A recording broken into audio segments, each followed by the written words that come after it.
There's a particular kind of silence that exists in the early morning. The kind where the world hasn't quite decided to start turning yet. I used to love that stillness, back when I was a kid, but not on that morning. That morning it was suffocating, almost like the universe had paused just long enough to mock me for everything I was about to forget. I shot up in bed, drenched in sweat.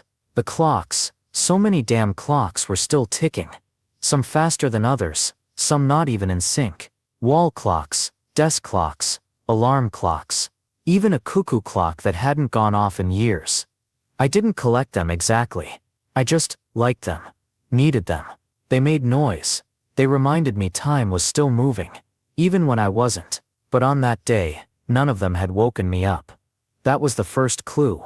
My jeans were still on. Shoes too. I hadn't even taken off my jacket. I had passed out the night before with the lights still on, and the radio blaring. I remember Huey Lewis was playing, and for a second I smiled at that. God, I loved the 80s. Not in the Instagram aesthetic, retro-real kind of way. I lived it. I breathed it. Huey Lewis, the Cars, Genesis. That was the heartbeat of my teenage years. A simpler time when every emotion felt like a thunderstorm, and every plan was just a spark away from falling apart. But I was late. Again. Not for work. God. No. Not anymore. This was something else. A memory? A dream? Maybe a replay of something I'd tried to forget. I stumbled down the stairs. The house was eerily familiar, but somehow wrong. Too quiet, too clean. Like someone had scrubbed the edges of my life, and left behind only the suggestion of reality. My sister's voice echoed from the kitchen, sharp, sarcastic, and always a little too loud. "You're late again, Marty." Shocker. But when I turned the corner, the table was empty. The chairs were tucked in. Plates untouched. A mug still steaming with black coffee sat near the edge, like someone had just walked away mid-sip. I blinked. Had she been there a second ago? Maybe it was just Mom, or maybe no one had been there at all. My brain couldn't quite stitch the pieces together. And then, Biff. Jesus, Biff. I stepped out onto the porch, and there he was, all chest puffed out like a high school linebacker who never quite made it to college. His voice grated like sandpaper on pavement. "Your old man's a damn doormat, McFly. This is his fault. You hear me?" He was yelling at Dad, who stood there like he always did, shrinking into himself, while Biff knocked him on the forehead with those stupid thick knuckles of his. Thunk. Thunk. "Hello? Anybody home?" Same line. Every time. And there was the truck. My truck, or at least it had been mine. Busted up. Smashed passenger side, one headlight dangling like a loose tooth. The trip with Jennifer? Gone. The quiet weekend. Just us, maybe under the stars, maybe getting drunk enough to forget we were 17 and terrified of everything. Gone. I felt a surge of anger, but it fizzled just as fast. Like I didn't have the energy to keep it lit. I turned away. I couldn't shake the feeling that something was off. Like I was living someone else's dream. Or maybe just a bad copy of my own life. My memories were jumbled. I couldn't tell if I was dreaming about the past or remembering a dream. That scared me more than I wanted to admit. School? Maybe. Or maybe I went to Doc's first. That part always got fuzzy. I had this habit back then, skating through the back streets of Hill Valley, grabbing bumpers, weaving between cars like I owned the place. God, I miss that kind of recklessness. There's nothing like the wind in your face to remind you you're still young. Still alive. Jennifer met me near the front of the school, or maybe the auditorium. I told her about the truck. She looked disappointed, but she was sweet. She always was. Too sweet for me, honestly. I always felt like I was pretending to be someone cooler whenever I was around her. She deserved someone grounded. I was anything but. Then came the teacher. Strickland. That's right. Mr. Strickland. Bald as a cue ball and about as flexible. He called me McFly, always with that same look of disgust like I was genetically designed to disappoint him. Said my father was a loser, and I was walking the same path. Maybe he was right. I didn't care back then. Now? Maybe I do. Later that day, I think I had the band audition. My hands were shaking, but I killed it. Tight sound, solid rhythm. I knew I crushed it. But Huey Lewis, yes, that Huey Lewis, sat there behind the desk and told me it was too loud. I remember thinking, is this some kind of sick joke? Huey Lewis telling me my music is too loud. And yet, he wasn't wrong. Not about the volume. About me. About how desperate I was to be noticed. To be remembered. It felt like the world had decided I was just another background character in a movie I thought I was starring in. Then came the call. Doc said to meet him that night at Twin Pines Mall. Midnight. Bring the camcorder. He had something to show me. Now, I know what you're thinking. What kind of teenager hangs out with some eccentric old man in his garage, let alone meets him at midnight at a mall parking lot? But it wasn't like that. Doc was different. He listened. He believed in me. He made me feel like I mattered in a world that constantly told me I didn't. And I didn't have many friends.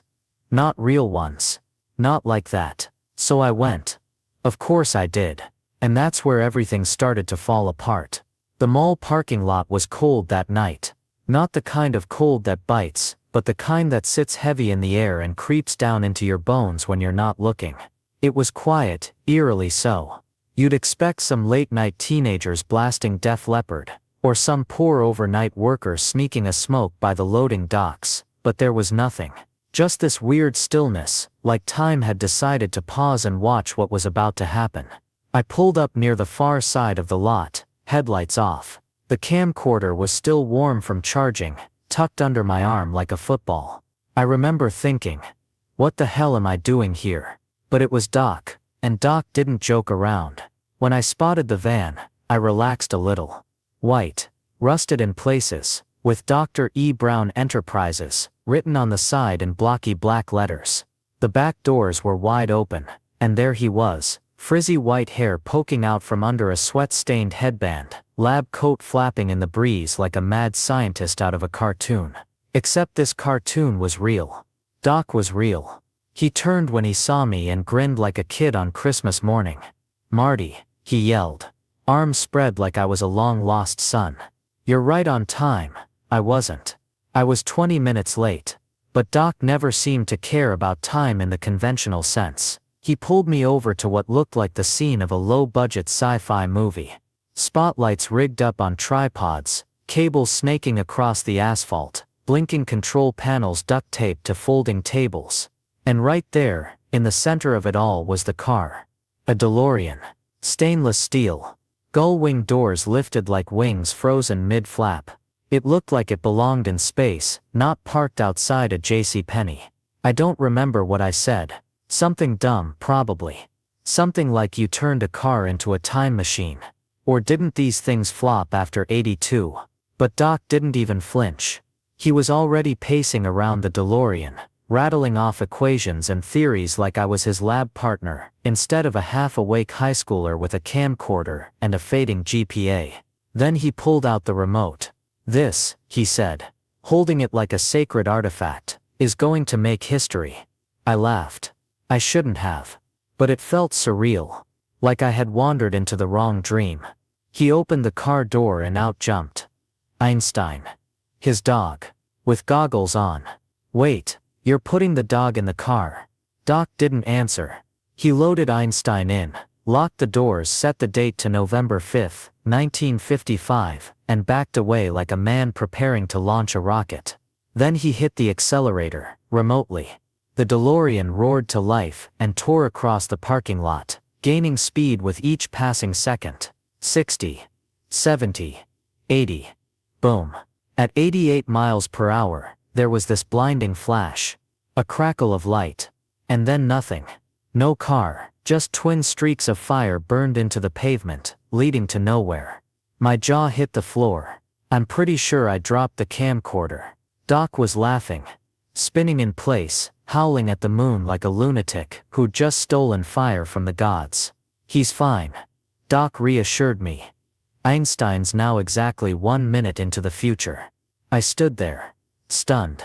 The rational part of my brain, the part that passed chemistry and knew about mass and momentum and Newton, was screaming. But the rest of me, that part was alive. Thrilled. Like someone had finally ripped the lid off reality and said, "Look kid, The world's bigger than you thought. And then it all went to hell. I heard the engine first. A black van. Low to the ground. Headlights off. It screeched into the parking lot and headed straight for us. My body reacted before my brain could catch up. Doc froze. "Oh no," he whispered. Out jumped two men. Middle Eastern, armed. One was holding a makeshift machine gun. They were shouting, but I couldn't process what they were saying. The only thing I saw was Doc scrambling, yelling for me to run. I didn't. I wish I had. The gunfire started like a thunderclap. I dove behind the van, ears ringing. Doc wasn't so lucky. I watched it happen. His body jerked backward. Twice, maybe 3 times, and he collapsed beside the flaming tire tracks. My mouth went dry. I screamed, but no sound came out. My legs moved on instinct. I don't know how I got to the DeLorean. Maybe the terrorists turned their attention. Maybe the chaos gave me a window. But I remember my hands fumbling for the door, the keys, anything. Then I was inside. Then I was driving. Pedal to the floor. Engine screaming. My breath coming in sharp gasps.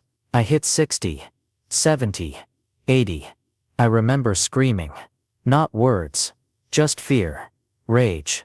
Loss. Then came the light. White, blinding, searing the edges of everything.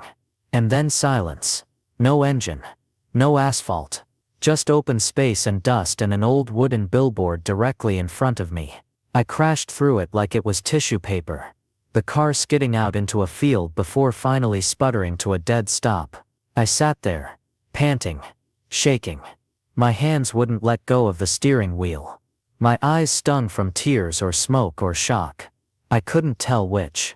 The field was dark. The stars looked brighter, crisper. I stepped out of the car and looked around, half expecting the mall to rise up from the shadows. But it was gone. Everything was gone. Only then did I glance at the dashboard. The time circuits read, November 5th, 1955. My blood ran cold. It wasn't a prank. It wasn't a dream. Doc was dead. I had no idea where, or when, I was. And the only man who could explain any of this was lying lifeless in a mall parking lot 3 decades away. I sat down on the gravel, and put my head in my hands. I didn't cry. Not yet. But something inside me, some naive belief that life would eventually make sense, broke that night. I didn't sleep that night. I mean, maybe I did. Maybe I passed out for a bit from exhaustion or shock. But I don't remember dreaming. I just remember sitting in the front seat of the DeLorean. The windshield cracked. The dashboard lights flickering every so often. Like the car was trying to breathe but couldn't. There was this buzz in my head. Like the echo of a scream that hadn't stopped. I kept replaying it. Doc's laugh. The flash of gunfire. The way his body had jerked and dropped like a puppet with its strings cut. He'd been larger than life just minutes before. Telling me time was a matter of numbers and faith. Telling me I was part of something big. And then he was gone. Worse, he was gone in a way that couldn't be undone. I wasn't just in another state or country. I was 30 years too early to stop it. To save him. To do anything. I eventually got out of the car when the sun began to rise. The field was just as empty as it had been the night before. Dry dirt. Old fence posts. A long-forgotten barn in the distance. It looked like something out of Grapes of Wrath. Not the California I knew. But then nothing was familiar anymore. I peeled off the radiation suit. It smelled like sweat and rubber, and regret. I stuffed it under the seat and tried to gather what was left of my sanity. If the date was right, and every clock on the dashboard insisted it was, I had landed on November 5th, 1955. Same town. Same Earth. Just the wrong decade. The car was dead. The battery was fried. And without plutonium, it might as well have been a toaster. Which meant I had to find Doc. The past Doc. I had no plan. No money. No idea how to explain any of it. Just a sick feeling in my stomach that the longer I stayed here, the more likely it was that something, everything would go wrong. Hill Valley wasn't far. I walked. Tried to keep my head down. The streets were different, but the bones were the same. Old diners. Gas stations with attendants in bow tees. Movie theaters showing Cattle Queen of Montana. It felt like I had stepped into a photograph. A world where everything was polished and smiling. And somehow, off. People stared. I didn't blend in. My clothes, my haircut, even the way I walked must have screamed foreign. Or maybe just lost, which wasn't far from the truth. I ducked into a diner. Lou's Cafe, I think.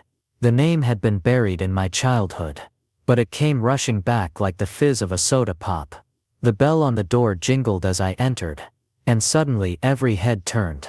It was quiet in that way. Small towns get when someone doesn't belong. I sat at the counter, ordered a Coke.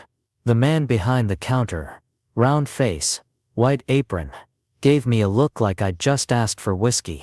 But he poured it anyway. That's when I saw him. My father, George McFly. 17. Awkward. Hunched, biting his nails as he stared at a group of bullies from across the room. And in the center of them all, Biff. God. Even younger, he was unbearable. Loud. Aggressive. Laughing too hard at his own jokes. And George. He looked like a ghost. I watched as he fumbled a response, dropped his notebook, and scrambled to pick it up while Biff stepped on the pages.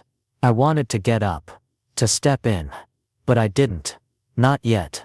Instead, I watched my own father shrink back into the wallpaper. That was the moment it really hit me. Not just that I was stuck in the past, but that my past wasn't what I thought it was. We build these ideas about our parents. Strong. Wise. Stable. But George, he was none of those things. Not yet. And seeing it made something inside me crack. When the bell rang for lunch to end, George grabbed his notebook and darted out. I followed, staying half a block behind. He moved with this panicked rhythm, looking over his shoulder like the world was constantly chasing him. Then he stopped. There was a tree. I remember this part vividly.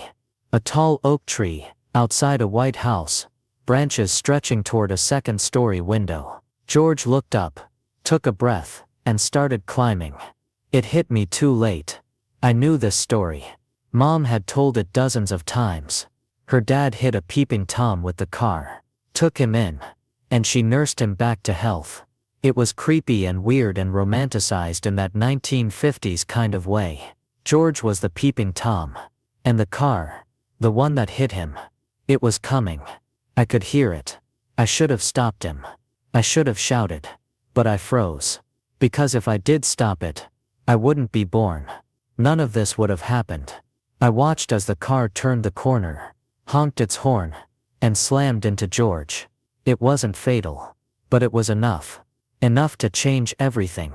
I stood there, shaking, as they pulled him inside. I saw Lorraine. Mom. My mom opened the door, her face lit with worry. She couldn't have been more than 16. Her hair was curled, dress ironed, the picture of innocence. And she looked at him like he was the most interesting thing she'd ever seen. I backed away slowly. The implications were clawing at my throat. I'd just witnessed the beginning of my own existence. I was the reason I existed. And worse, I had messed it all up, because an hour later, Lorraine was looking at me. Not George. Me. She found me outside the house, asked who I was, invited me in, told me I looked familiar. And I did something I've regretted every day since. I let her think I was interesting. She flirted. I panicked. She leaned in. I changed the subject. But I could feel the pull. This gravitational shift that wasn't supposed to happen. I was stealing my father's future without even meaning to. By the time I found Doc, young Doc, 1955 Doc, I was unraveling. He didn't believe me. Of course. Not at first. I had to show him the camcorder, the DeLorean, everything. He paced the room for what felt like hours, muttering to himself, pulling at his hair, shouting 1.21 gigawatts, every few minutes like it was a spell that might save him. But eventually he understood. He believed me. He always did. That night, I lay awake on the doc's dusty couch, while he scribbled equations on the walls, and muttered about lightning storms, and stolen plutonium. I kept thinking about George, about Lorraine, about how everything was so close to being lost, and worst of all, that the only way to fix it was to make my parents fall in love. Waking up on that musty couch in Doc's garage felt like coming back to life after drowning. The air smelled of oil, solder, and a faint trace of burnt coffee, all of which somehow comforted me, as strange as that sounds. Doc was already up, scribbling furiously on a chalkboard that looked like it had survived more than a few mad experiments. The numbers and equations danced before my tired eyes, but they made sense in a way the world outside didn't. I remember thinking, this is it. I'm stuck here, but I can fix it. I have to. Fixing the past sounded like a cruel joke at first. After all, the past was a place no one was supposed to meddle with, especially not a lost kid in a radioactive suit who barely knew his own name. But what choice did I have? Doc was dead. My dad was a scared kid being bullied by Biff, and the timeline, whatever fragile thread it was fraying fast. The hardest part wasn't the science. It wasn't even the fear of erasing myself. It was watching my younger self face the same humiliation and pain I'd tried so hard to outrun. I spent days, or what felt like days, hanging around Hill Valley, trying to stay invisible, watching my dad get pushed around. That kid was different from the man I knew. Shy, awkward, full of second guessing. I realized then that he needed saving just as much as I needed to fix the timeline. I made small moves at first, tripping Biff, showing up unexpectedly to save George from a particularly bad beating, or giving a nod of encouragement when no one else would. It felt like walking on a tightrope over an endless abyss. One false move and everything could collapse. And then, there was Lorraine. She was everything I remembered.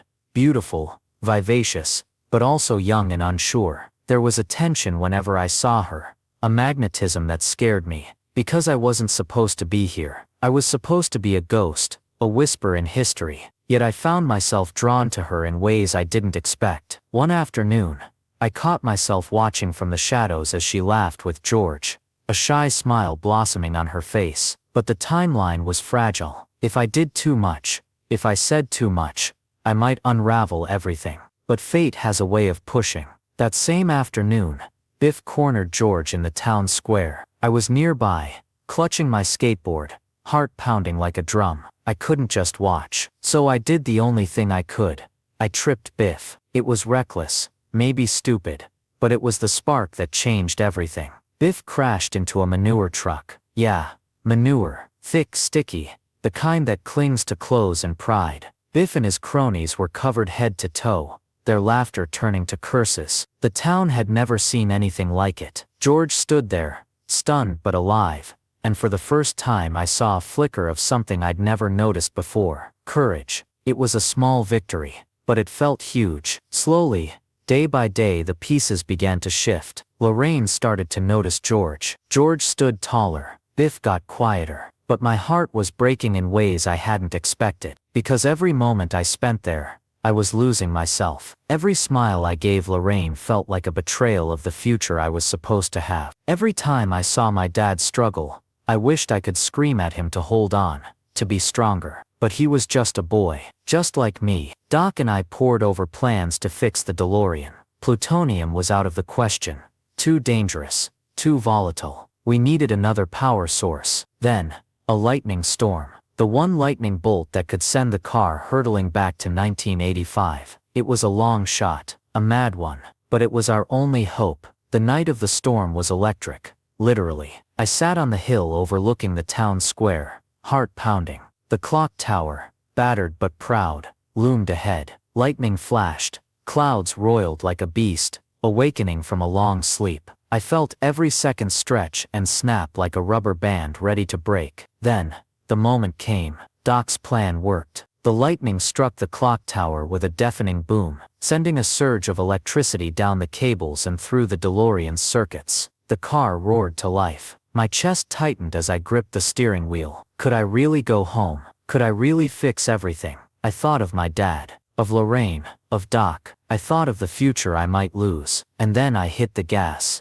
88 miles per hour. Flames trailed behind me like a comet blazing across the sky. Then, silence, and light, and hope. The world came back to me in flashes, like waking from a long tangled dream where nothing quite fits but everything feels important. One moment I was hurtling through blinding light, and the next I was slammed back into the present. The familiar hum of the DeLorean engine fading into the ordinary sounds of my old garage. I sat there, breath ragged, hands trembling on the wheel. The clock said it was 1985. Home. Real home. But I wasn't the same. I climbed out of the car, and into the night, the air thick with the smell of gasoline and summer heat. Every shadow felt different, like the world was watching to see if I'd changed. And I had. Because something in me had shifted. That reckless kid who dreamed of easy answers was gone, replaced by someone who'd seen the fragile threads of time, and understood just how precious every moment is. When I walked inside, the house was quiet. The familiar creaks of the floorboards greeted me like old friends. Mom was in the kitchen, humming to herself as she cleaned. Dad was sitting in his worn recliner, eyes closed, a faint smile on his face. I caught his gaze. There was something new there, a spark of something stronger than before. Not the beaten-down man I'd seen in the past, but someone who'd learned to stand up, even when it was hard. I didn't say much at first. Words felt too small for everything I'd been through. But over time, the cracks in our family began to close. The small victories I'd fought for in 1955 started to bloom into real moments of connection. Dad found a new confidence. Mom's laughter filled the house more often. And Biff found his own path away from the shadows of the past. As for me, I kept the secrets of that night close to my heart. The time machine, the lightning strike, the boy who was my father, all parts of a story too big for anyone else to believe. Sometimes, late at night, when the clocks tick loudly in the quiet, I think about Doc, about the moment everything changed, and I'm grateful, because in the chaos of lost time, broken hearts and impossible choices, I found something no machine could ever build: home.